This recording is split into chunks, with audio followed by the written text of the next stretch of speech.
Assalamualaikum warahmatullahi wabarakatuh.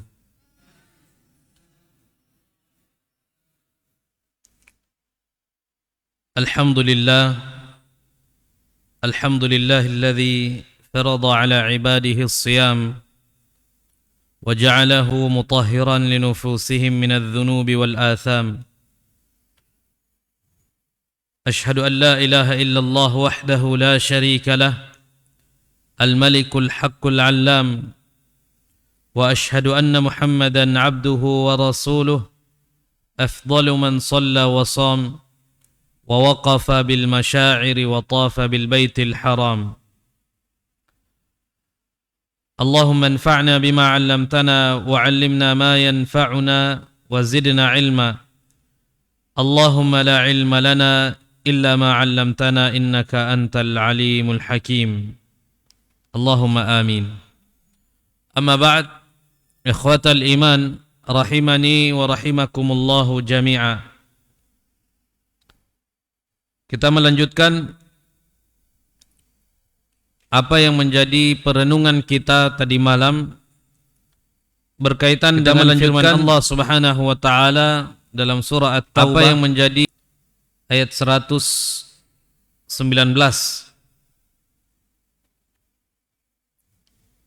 Ya ayyuhalladzina amanu ittaqullaha wa kunu ma'as sadiqin.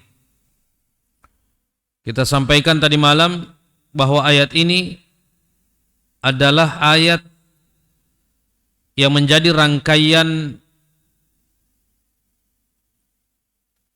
peristiwa besar yang terjadi di zaman Nabi sallallahu alaihi wasallam, atau sekira 1 tahun sebelum Nabi SAW meninggal dunia di Madinah,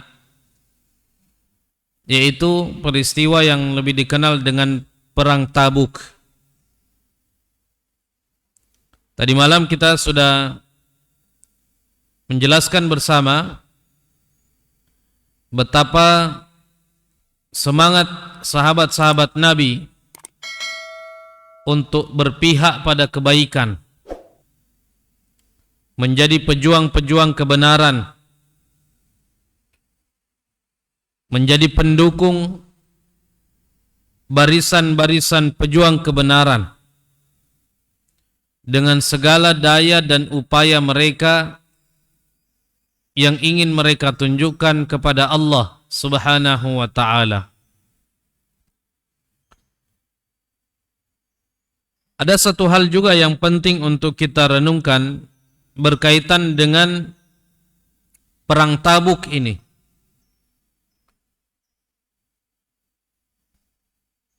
Bahwa Perang Tabuk ini, kata sebahagian ulama, sesungguhnya bukan perang melawan orang-orang kafir, tetapi sejatinya ini adalah skenario Allah untuk membuka kedoknya orang-orang munafik. Karena di akhir kisah peristiwa ini, itu tidak terjadi peperangan antara orang mukmin dengan orang kafir. Jadi perang Tabuk ini, Tabuk itu adalah salah satu benteng besar kerajaan Romawi yang ada di Jazirah Arab. Yang bahkan pada masa itu Romawi berada di puncak kekuatan kerajaan dunia. Setelah mengalahkan Persia, Romawi menjadi kerajaan superpower. Menjadi kerajaan superpower. Salah satu benteng besarnya yang ada di Jazirah Arab adalah di tempat yang namanya Tabuk. Yang tadi malam kita jelaskan kurang lebih 500 sampai 700 kilo dari kota Madinah. Nabi SAW melakukan penantian panjang di Tabuk ini untuk memulai peperangan sampai 1 bulan. Tetapi kaisarnya Romawi yang ada di Tabuk ini adalah ahli kitab. Dia memahami bahwa Muhammad ini adalah utusan Allah. Sia-sia kalau kita lawan.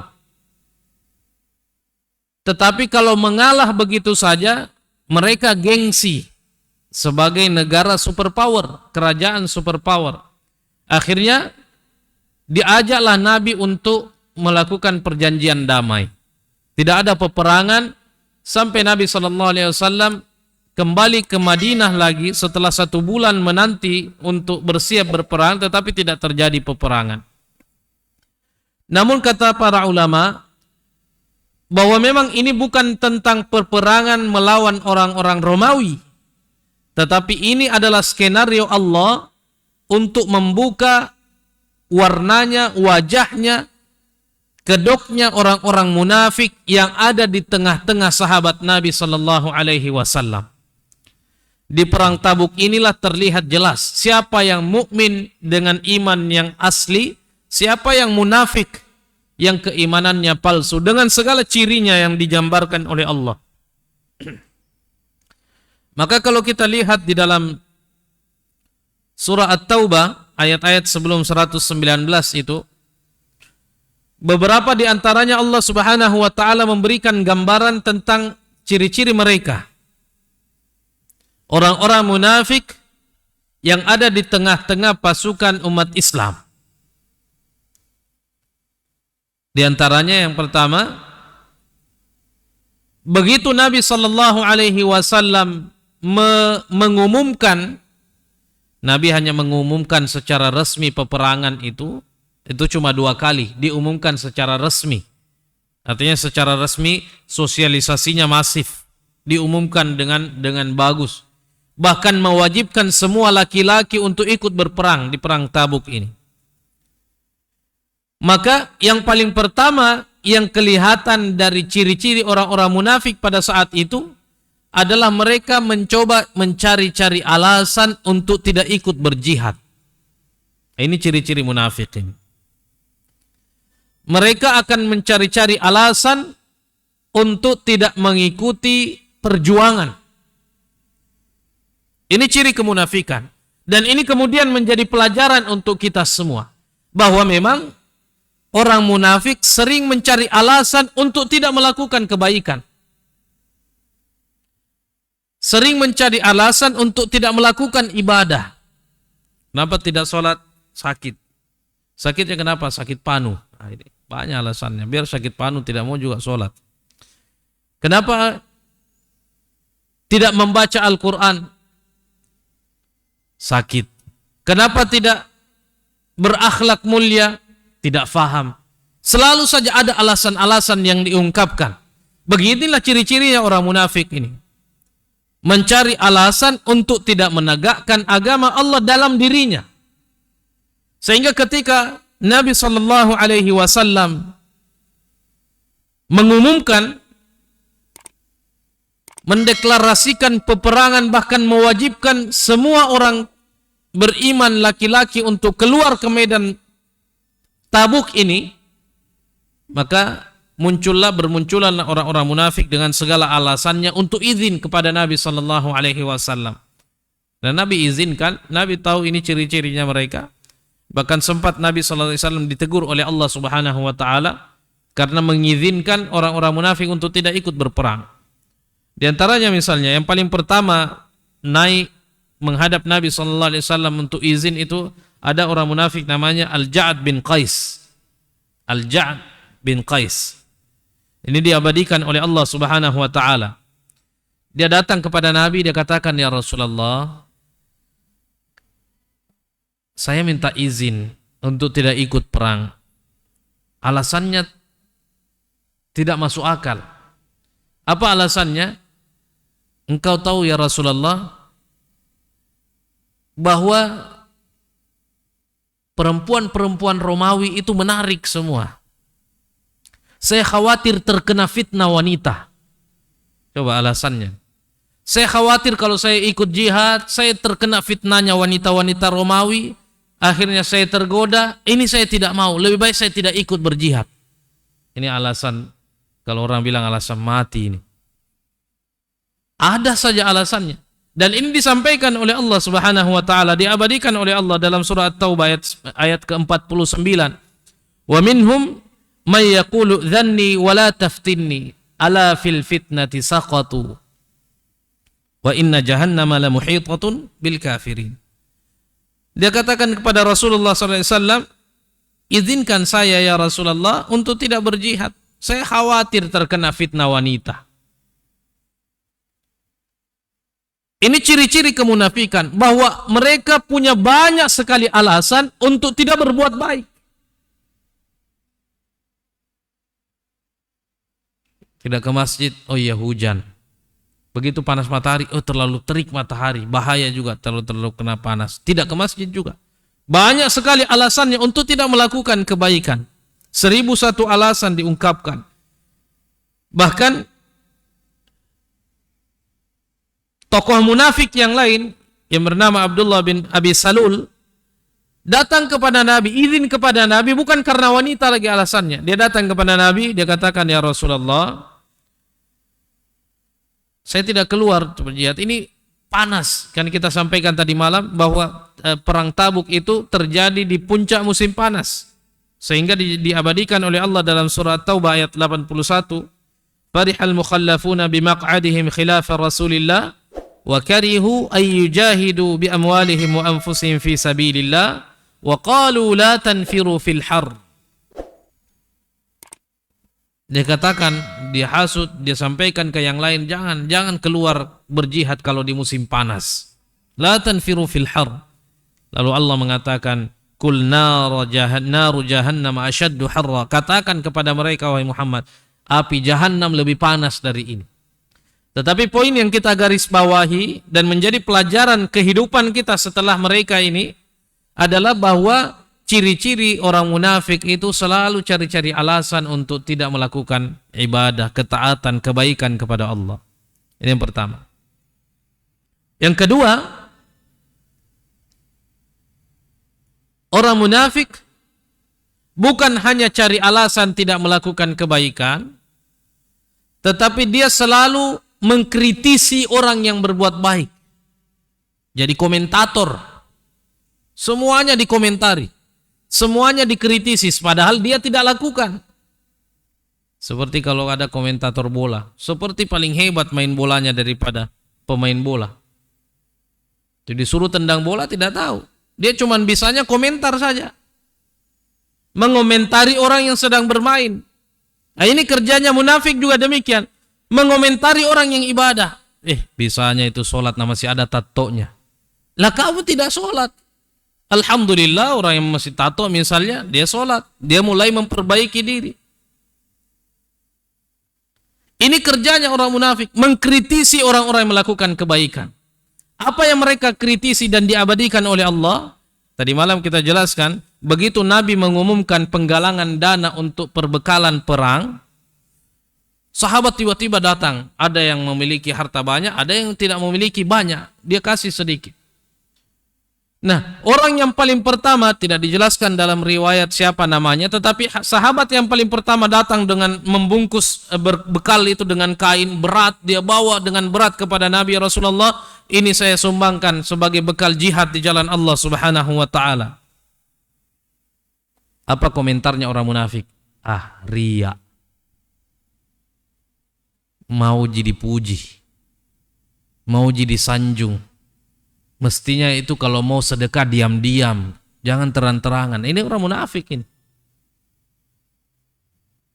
Begitu ada yang tidak punya harta banyak, yang kita kisahkan tadi malam, ada sahabat yang datang dengan sekeranjang kurma berisi beberapa biji kurma di dalamnya. Dia katakan, Rasulullah, hanya ini yang saya punya, saya infakkan untuk perbekalan peperangan dalam perang Tabuk ini. Ini orang munafik komentar lagi. Mana mungkin sahabat sebanyak ini cukup dengan beberapa biji kurma. Semuanya dikomentari. padahal dia tidak mau ikut perang. Yang infak banyak dikritisi, yang sedekah sedikit dikomentari juga. Jadi kita sampaikan, inilah kerja-kerjanya orang munafik. Dia tidak ikut melakukan kebaikan, tetapi dia tidak pernah habis untuk menceritakan keburukannya orang yang melakukan kebaikan itu. Tidak ada penilaiannya kecuali yang negatif. Infak banyak dibilang ria, infak sedikit dibilang mana mungkin cukup, peperangan besar begini baru cuman beberapa biji kurma. Tetapi sahabat dengan konsisten, tadi malam kita jelaskan, ini bukanlah tentang berapa besar kemampuan kita untuk ikut berada di barisan kebenaran, tetapi ini tentang seberapa semangat kita, seberapa termotivasi kita untuk menegakkan dan menjadi pejuang kebenaran. Ada sebuah kisah, ini kita pindah kisah sejenak, meskipun ini dikatakan Israiliyat, tetapi paling tidak ini gambaran bahwa dahulu katanya ketika Nabi Ibrahim dimasukkan ke dalam api yang berkobar, dilemparkan ke dalam api, ada seekor burung yang dengan paruhnya yang kecil ambil air ikut siram api itu, ambil air ikut siram api. Dikomentari sama sesamanya binatang, mana mungkin api besar begitu kamu bisa padamkan dengan paruhmu yang kecil yang hanya bisa mengambil setetes air. Tetapi kata burung ini bukan tentang memadamkan api, tetapi ini tentang saya berpihak ke siapa, berpihak kepada kebenaran atau berpihak kepada kebatilan. Sehingga ketika kita berpihak kepada kebenaran, tidak serta-merta memang harus menang, tetapi paling tidak kita sudah memberikan catatan dalam kitab amalan kita bahwa saya berada di barisan para pejuang kebenaran, bukan sebaliknya. Ini yang dilakukan oleh orang-orang munafik adalah mengomentari, mengkritisi, mencela bahkan orang-orang yang memberikan sumbangsinya, tenagakah, hartakah kepada agama Allah Subhanahu wa taala. Ini diabadikan oleh Allah di dalam At-Taubah ayat 79. Kata Allah Subhanahu wa taala, alladzina yalmizuna almutawwi'ina minal mu'minina fis shadaqat.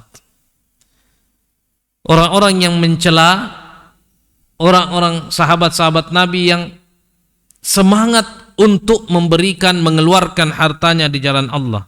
Walladzina la yajiduna illa juhdahum, dan orang-orang yang tidak mendapati apa-apa kecuali karena memang punya semangat saja. Tidak punya harta tapi punya semangat. Fayaskharuna minhum, orang munafik mencela mereka. Yang banyak hartanya dicela, yang sedikit hartanya dicela. Yang berinfak banyak dicela, yang hanya berinfak tenaga juga dicela. Sakhirallahu minhum walahum adzabun alim. Tapi Allah mengatakan Allah hinakan mereka dan baginya azab yang pedih. Yang ketiga, kerjanya orang munafik yang digambarkan dalam perang Tabuk ini adalah hobi untuk menyebarkan berita bohong, hoax. Jadi hati-hati kalau punya kebiasaan menyebarkan berita palsu, berita bohong, ini ciri-ciri munafikin. Dan itu sudah ada sejak zaman Nabi sallallahu alaihi wasallam. Dia hobi menyebarkan berita palsu untuk melemahkan, untuk mendatangkan permusuhan di dalam tubuh umat Islam. Ini kerjanya orang munafik, menggunting dalam lipatan. Ya.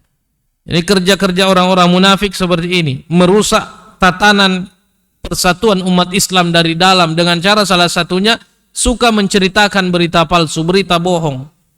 Sampai-sampai dalam kasus Tabuk ini Ali bin Abi Thalib sempat termakan berita palsu itu. Jadi pada perang Tabuk semua laki-laki diwajibkan untuk berjihad. Tetapi Nabi menugaskan Ali bin Abi Thalib untuk jaga gawang di Madinah. Ya. Semua wajib berjihad yang laki-laki, yang mampu, yang sehat, yang tidak punya uzur syar'i, itu wajib untuk berjihad. Tetapi Nabi menugaskan Ali bin Abi Thalib untuk jaga gawang di Madinah, jaga pertahanan. Supaya kalau ada masalah, ada Ali bin Abi Thalib di sana. Begitu Nabi berjalan ke arah Tabuk, orang-orang munafik ini yang kerjanya suka melemahkan umat Islam dan menyebarkan berita palsu, dia sebarkan informasi bohong.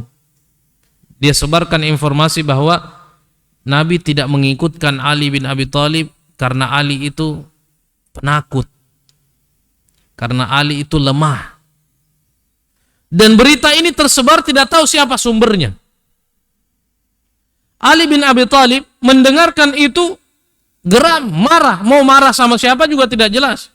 Sehingga Ali bin Abi Thalib mengambil perlengkapan perangnya, menyusul Nabi SAW. Kalau begitu saya harus ikut berjihad di jalan Allah.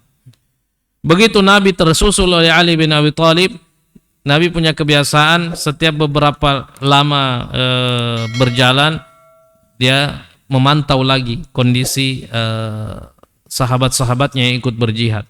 Didapatinya Ali bin Abi Thalib. Wahai Ali, kenapa ada di sini?